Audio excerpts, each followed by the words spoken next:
তারাবির নামাজ না পড়লে কি গুনাহ হবে? অনেকেই বলেন তারাবি না পড়লে রোজা হয় না।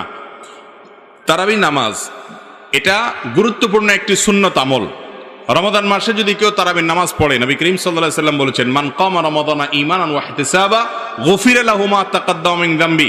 যে ব্যক্তি রমজানের রাতের বেলা দাঁড়িয়ে তারাবির নামাজ আদায় করবে, তার পেছনের সমস্ত গুনাহ খাতা আল্লাহ তাআলা মাফ করে দিবেন। অতএব তারাবি নামাজ পড়তে চেষ্টা করা উচিত। কিন্তু কোনো কারণে যদি কেউ তারাবি নামাজ না পড়েন, তার কারণে তার রোজা হবে না, এমন কোনো কথা পৃথিবীর কোনো আলেম, কোনো ফকিহ বলেন নাই। অতএব যদি কেউ তারাবি পড়তে নাও পারেন, রোজা তাকে অবশ্যই রাখতে হবে। তারাবি মিস হলে গুনাহ হবে না, বড় গুনাহ কবিরা গুনাহ হবে না, কিন্তু রমজানের রোজা মিস হলে কবিরা গুনাহ হবে। অতএব তারাবি নামাজ এটা আমাদের আদায় করা উচিত। এটা যদি ছুটে যায় কোনো কারণে, হঠাৎ কোনো একদিন একা একা পড়ে নেব। আর যদি অসুস্থতার কারণে শরীর খারাপ লাগে, পড়লামই না, একদিন মাত দিলাম হঠাৎ করে, তাহলে ইনশাআল্লাহ বড় কোনো গুনাহ হবে না বা গুনাহ হবে না। কিন্তু অলসতা করে যদি আমি বাদ দেই, তাহলে সেটা অবশ্যই ক্ষতির কারণ।